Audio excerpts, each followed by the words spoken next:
selamat malam. Ketemu lagi sama Rani Sutari di Pillow Talks. Seperti biasa hari Kamis jam 9 sampai jam 11 malam akan ditemenin sama aku dan seorang expert. Pastinya kita akan ngebahas banyak banget hal seperti namanya Pillow Talks. Kita akan curhat-curhat, ngobrol-ngobrol tentang hal-hal yang intimate yang kadang-kadang bikin pusing sehari-hari ya. Tapi sebelum itu kita bakal ngasih say thanks dulu untuk Hotel Monopoly yang sudah meminjamkan Monopoly Suite-nya di mana aku dan Samantha Elsner hari ini kita ngamar ya Sam-nya. Thank you juga tadi kita udah makan di iftar buffet-nya dari restoran The Bloom. Nah, Sam, kita kan minggu lalu udah ngebahas mengenai self-sabotage, self-discovery. Ternyata kan sebenarnya penting banget nih tahu dulu tentang diri kita gitu ya. Tapi aku dengar-dengar dan aku lihat-lihat, Samantha ini bukan hanya seorang psikolog, Hadokers. Dia adalah juga seorang dukun ya. Dengar-dengar Sam ini juga serang banget mengaitkan hal-hal yang bisa dibilang agak-agak di luar nalar gitu ya kalau kita ngomongin astrologi gitu. Ini kadang-kadang suka disambung-sambungin sama Sam juga dengan hal-hal yang berbau dengan psikologi. Apakah ada hubungannya dan gimana hubungannya? Kenapa kamu suka ngebahas astrological things in psychology? Oke, jadi aku disclaimer dulu ya.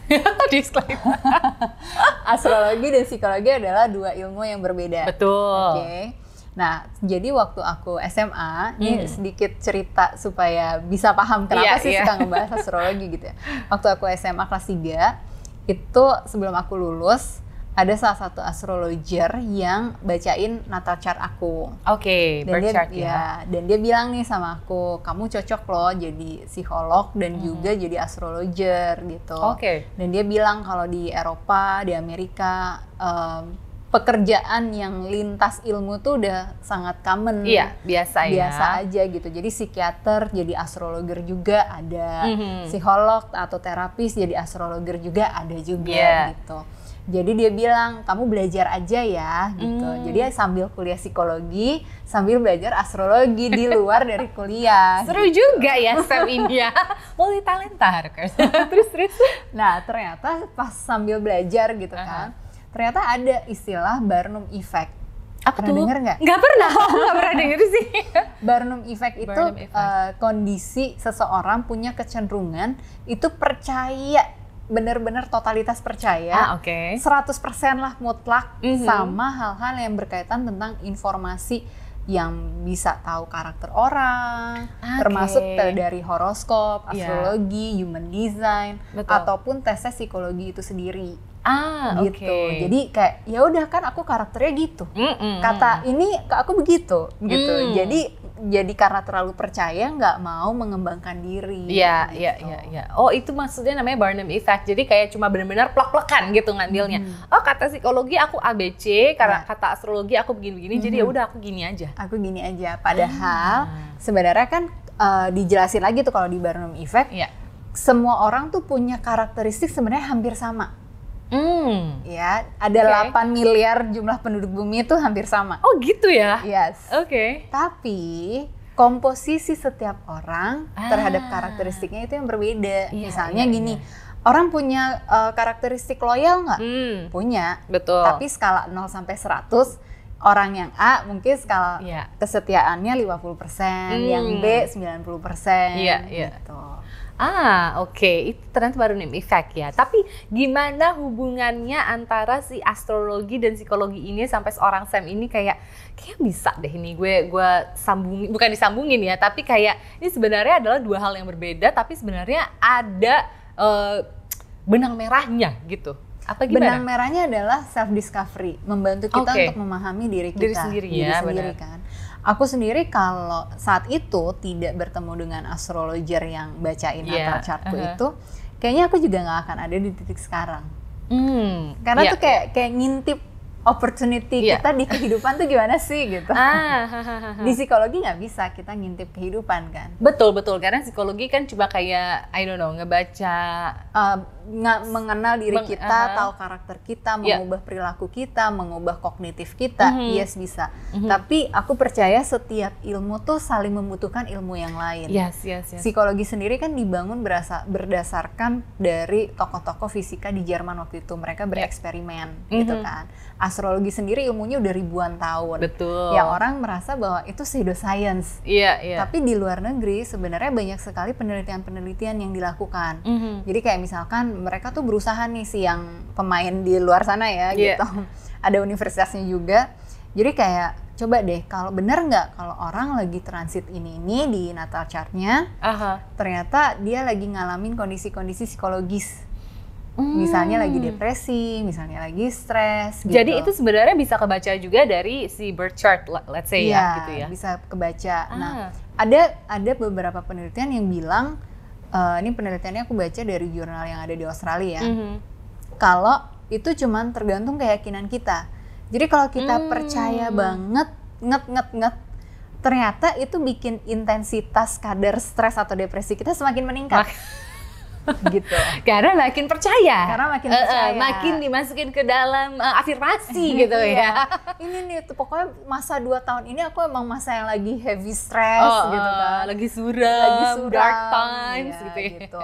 Tapi juga kalau penelitian-penelitian yang dilakukan di India atau di Eropa juga bilang gitu bahwa benar kok gitu. Jadi tanpa orang percaya pun ada beberapa sampelnya yang mereka nggak pernah dibacain natal chart, mereka nggak percaya dengan astrologi, ternyata mengalami fase-fase kondisi lagi stres atau lagi depresi pas lagi transit-transit tertentu itu. Jadi memang ini masih sangat diperdebatkan ya antara pro dan kontranya gitu ya. Tapi lucunya di sini Sam bisa bukan menggabungkan ya, tapi ya kayak bisa menarik si benang merahnya. Ternyata bisa si psikologi dan astrologi ini justru malah membantu mengisi satu sama lain gitu ya. Mengisi satu sama lain, benar. Jadi kayak misalnya kalau yang aku biasa lakukan ya, kalau klien-klien nanya ke aku gitu, aku orangnya gimana sih gitu. Nah itu cara atau jalan pertama kali untuk meningkatkan self awareness orang tersebut, terutama yang punya trauma ya. Kamu punya trauma loh. Gitu. Ini tuh ada nih di chart kamu, ceritanya begini. Kan nggak kenal sama aku kan? Iya. Terus kok benar sih? Jadi orang kecenderungannya tuh malas bercerita. Iya. Jadi ketika aku ajak mereka untuk berdiskusi seperti itu, akhirnya mau cerita kan? Mau cerita, kita udah masuk, akhirnya apa? Aku mau ini book session buat healing. Nah kalau hal-hal yang aku nggak bisa kuasai, aku akan refer. Kamu pergi deh ke psikolog ini, kayaknya di situ bisa gitu.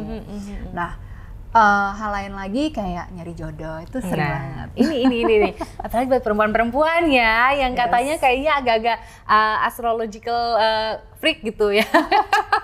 Apa-apa dihubung-hubungin, ini kayaknya grup ini cocoknya sama Aries nih gitu, atau apalah. Iya. Padahal itu tadi cuman Barnum Effect ya. Jadi banyak juga gitu yang bilang bahwa aku penasaran nih, aku pengen banget nikah, aku ketemunya kapan, aku ketemunya di mana. Nah kalau buat aku melihat ini adalah potensi. Si astrologi itu bisa dijadikan alat untuk kita tahu, mempermudah hidup kita. Tapi nggak 100% juga kita harus percaya dan tanpa usaha. Betul. Jodoh itu tergantung usaha kita kan. Betul. Jangan Barnum Effect ya, jangan ya. Ini nanti habis ini kita kasih lihat di kalau di YouTube channel ya, nanti kalau udah tayang ini nanti kita kasih lihat bentuk si natal chart atau birth chartnya. Nanti Harokers juga bisa lihat. Kayak bisa cari sendiri sih sebenarnya kalau sekarang udah ada birth chart calculator gitu ya. Jadi bisa kebaca juga gitu ya. Bisa, ada banyak website, ada banyak aplikasi juga, cuman again ya, jangan ditelan mentah-mentah semua itu. Nah, ini tapi dalam sehari-hari ini Sam, sebenarnya kegunaan si astrologi ini tuh apa aja gitu? Karena kalau kebanyakan ya kan, kalau perempuan nih gunainnya ya itu buat kayak nyari kecocokan dengan pasangan, let's say. Nah, ini emang segitu ngefeknya ya gitu? Apa segitu jalan bisa, pintas ya? Iya. Kadang-kadang kan pengen ngecek aja ya kan. Tapi ada loh yang kayaknya gini, Sam nanya temanku nih, gimana cara nanya si cowok itu jam lahirnya jam berapa? Itu dia jadi pertanyaan Harokers ya kan, kalau tanggal lahir kan udah hal yang biasa. Lo Gemini, lo lahirnya bulan ini ya Mei gini-gini, iya gampang. Tapi gimana caranya dia tahu? Ya kan, padahal kan itu penting. Tanya aja kan. Terus banyak loh sekarang memes ya kan. Iya. Kayak cowok-cowok yang bikin konten. Baru kenal yang ditanya adalah langsung jam lahir.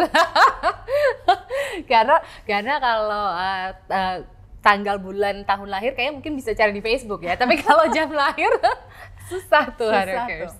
Jadi gini, sebenarnya kalau tentang natal chart sendiri ya, astrologi itu adalah kondisi-kondisi yang kita baik untuk mengenal diri kita, potensi-potensi yang ada yang kita perlu kembangin. Betul. Jangan-jangan selama ini kita stuck di satu titik itu karena pengaruh pengkondisian dari pengasuhan orang tua kita, atau kita terjebak dalam aturan norma sosial, atau dogma-dogma yang kita terima, yang kita pelajari dari kita kecil, sehingga melimitasi potensi yang sebenarnya ada dalam diri kita. Kayak kamu misalnya potensinya belajar nyanyi dong, jadi penyanyi gitu kan, misalnya ya.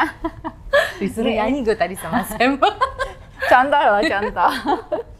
Nah, selalu merasa enggak orang aku aja fals, aku aja ini gitu kan, banyak excuse gitu kan. Tapi ternyata ini misalkan ya, ternyata setelah dijalani les vokal, terus kok lama-lama suaranya jadi ini ya, jadi bagus jadi makin pede. Oh iya ya gitu, akhirnya living the dream gitu, jadi penyanyi apa segala macam gitu. Akhirnya jadi terbuka bahwa I have a lot more of my potential yang nggak tahu selama ini gitu. Itu bisa jadi satu alternatif yang mungkin kalau kita pergi ke psikolog atau kita ke dukun beneran gitu ya.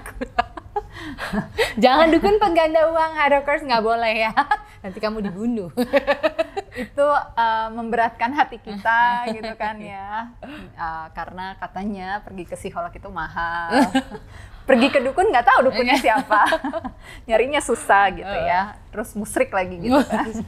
Jadi mungkin itu salah satu alternatif yang bisa kita kita karena kenal diri kita. Iya, bisa menjadi salah satu solusi juga untuk tahu potensi-potensi di dalam diri gitu yang mungkin kalau secara psikologi nggak terlalu kelihatan, tapi pas dibuka secara astrologi ada nih gitu yang bisa kita bantu gitu buat Harakers untuk menemukan potensinya. Oke, aku pengen nanya lagi karena kita dari tadi udah ngomongin astrologi gitu ya. Terus ada juga birth chart yang memang sebenarnya berfungsi untuk ngelihat kayak traits gitu kan. Dan bukan cuma traits sih sebenarnya. Ternyata katanya bisa lebih dari sekedar cuma ngelihat sifat-sifat atau background kita gitu ya.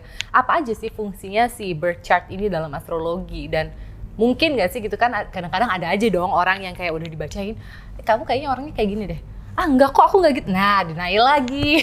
Nah, itu gimana tuh, Sam?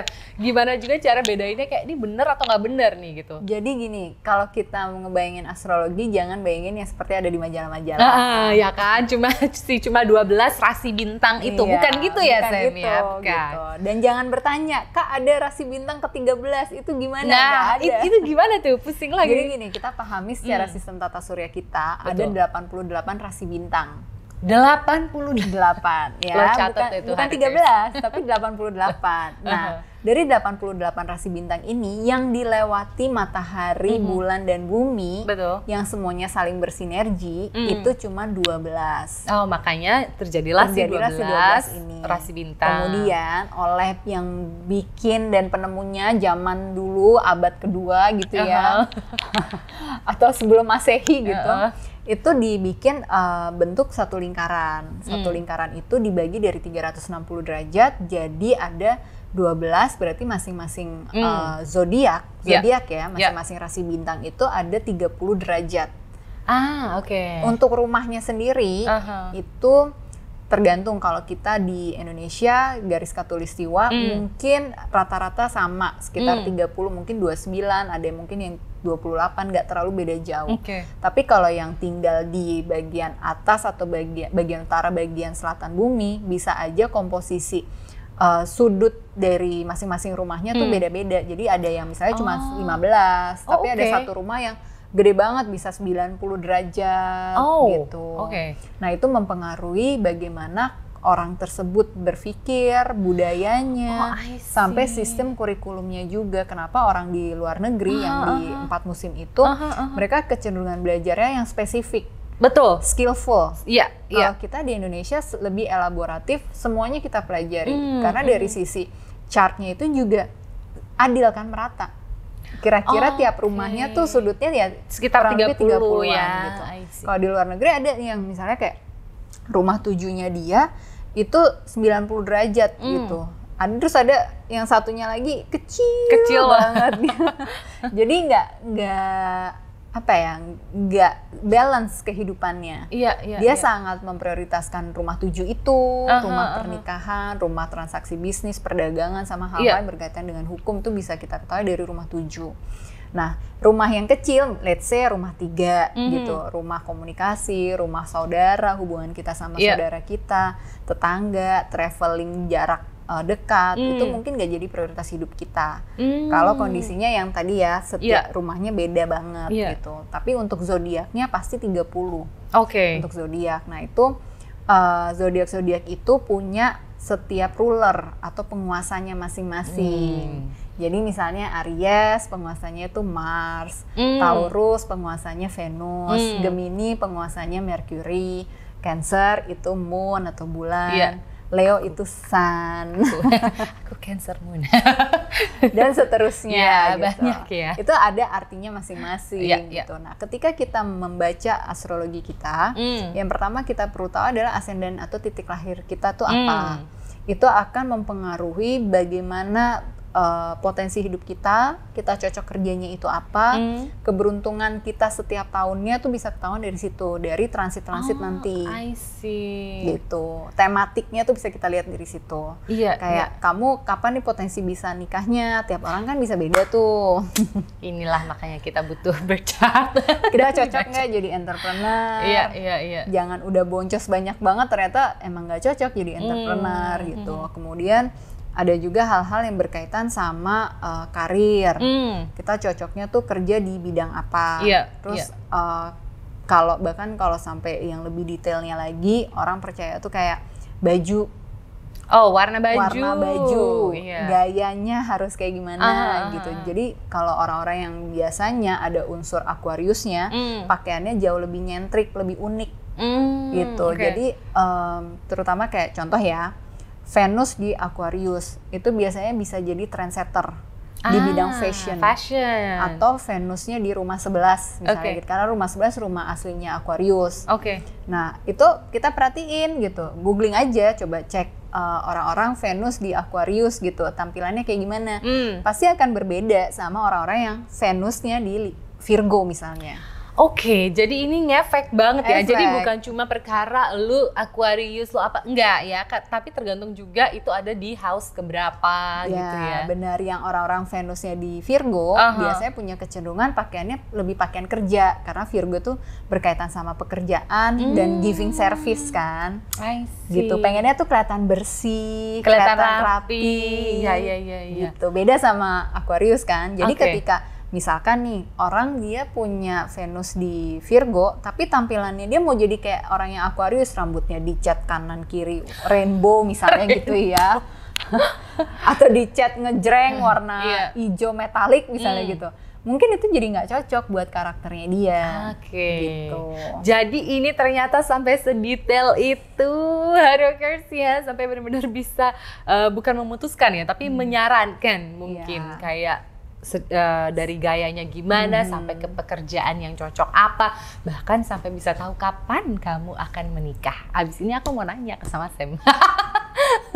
Nah tapi buat Harokers sendiri nih yang mungkin kan saat ini sedang ada di rumah gitu ya, aduh gimana dong nih gue cara taunya, apakah ini benar-benar fix gitu ya, kayak tadi gimana cara taunya, kapan ketemunya sama pasangan, terus kapan menikahnya dan lain-lain. Ini tuh sebenarnya apakah bukan spesifik, apakah memang se-fix itu gitu?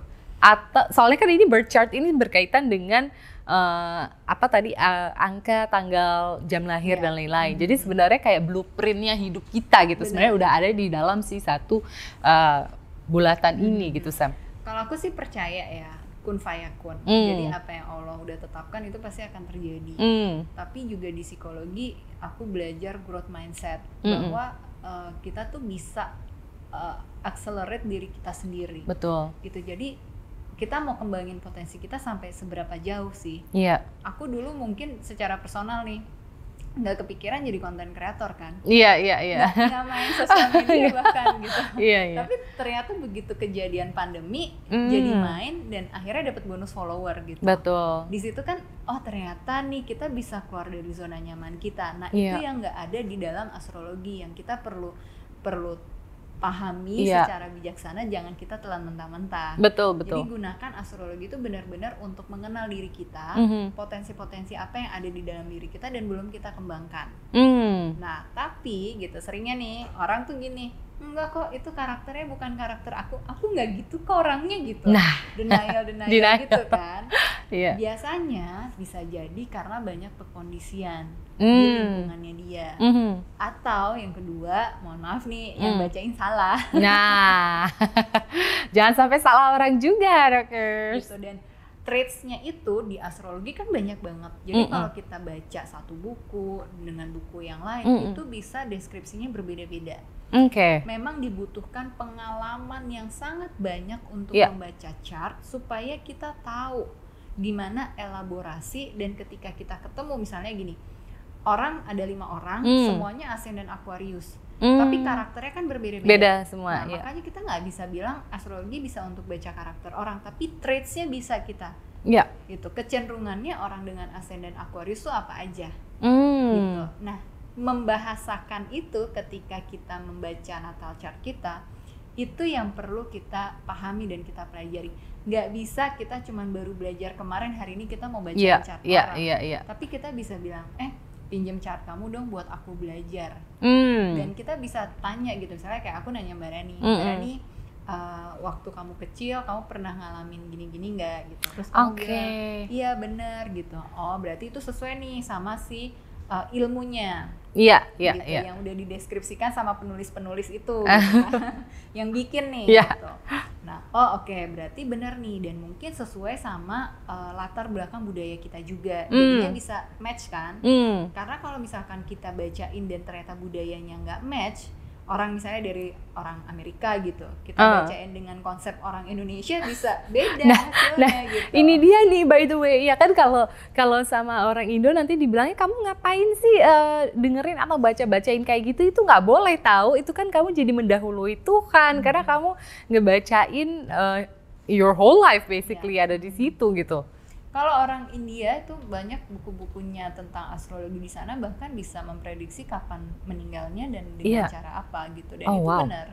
Gitu. Cuman aku tidak mau mempelajari itu karena aku masih punya keyakinan ya udah kun fayakun tadi. Ada sih orang yang aku kenal juga kayaknya tiap hari ngeliatin astrologinya, hari ini transit apa, hari ini adalah hari yang paling beruntung, hari ini apa gitu. Ada, cuman aku sendiri bukan orang yang seperti itu karena aku mau menikmati hidup, nggak mau overthinking. Iya. Oh betul juga, kalau tiap hari sampai diliatin sih agak lebay sih. Gitu. Nah selain itu banyak juga yang penasaran tadi masalah perjodohan ya. Betul. Kapan nih ketemu jodoh gitu. Aku selalu bilang bahwa ini potensi ya, kesempatan-kesempatannya. Betul. Kapan aja sih tahun-tahunnya gitu. Tapi keputusan itu adalah diri kita sendiri yang mengambil keputusan dan pilihannya. Mau nyari, mau dijadiin atau enggak, gitu kan? Ini kembali lagi ya, jadi kalau di natal chart itu berarti sebenarnya udah kelihat atau kebaca gitu ya, bahwa kayak di tahun berapa potensi bertemu dengan si pasangannya, gitu ya Sam ya? Jadi lebih gampangnya gini, ketika kita mau tahu potensi kapan kejadiannya, itu kayak kita lagi ngebuka gerbang. Ini loh, misalnya mau bikin usaha gitu ya.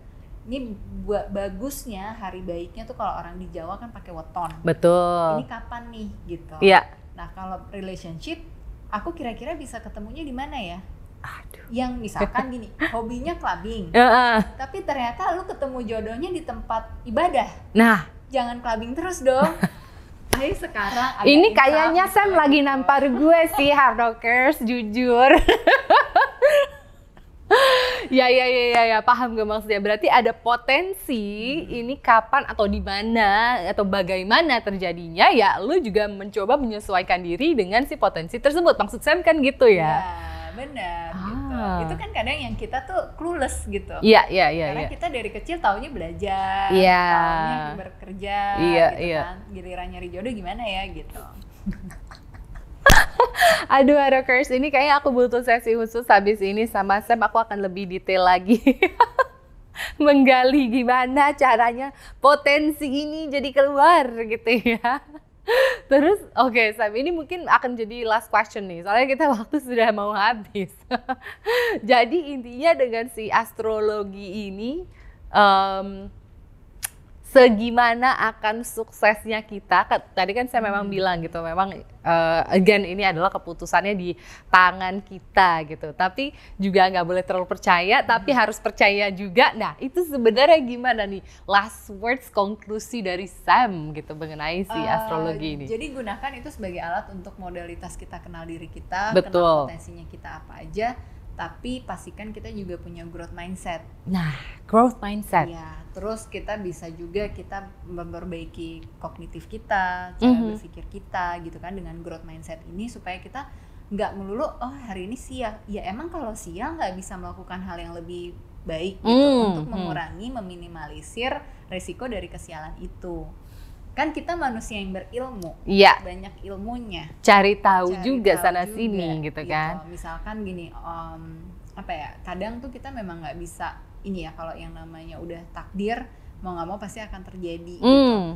Tapi buat beberapa klien-klien atau teman-temanku yang tahu tentang astrologi ini, mereka jadi lebih bisa menerima diri juga sebenarnya. Oh ternyata itu udah written ya, udah tertulis ya, jalannya begitu ya. Yes. Oh ya udahlah gitu. Jadi jalanin hidup tuh udah nggak lebih dengan beban macam-macam, lebih nerimo aja dan lebih menikmati hidup. Bisa juga orang bisa mengalami hal tersebut. Gitu.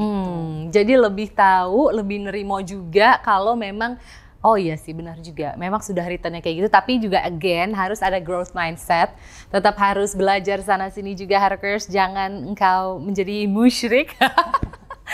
Tetap harus berdoa dan berusaha ya. Boleh believe in something juga, tapi again ini bisa menjadi modal kamu aja sih sebenarnya untuk lebih kenal diri kamu dan potensi sebenarnya ya. Lebih ke arah potensinya itu juga. Kalau gitu, again thank you so much Sam udah mau ngobrol-ngobrol di Pillow Talk. Sudah 2 episode aku barengan sama Sam juga. Aku juga pengen say thanks untuk Hotel Monopoly yang udah minjemin kamarnya ya. Kita kamar hari ini nyaman sekali di Monopoly Suite dan juga sudah makan iftar buffetnya dari restoran The Bloom di bawah tadi, enak sekali. Kalau gitu thank you so much and see you again on another episode of Pillow Talks. Harkers, have a good night. Bye bye.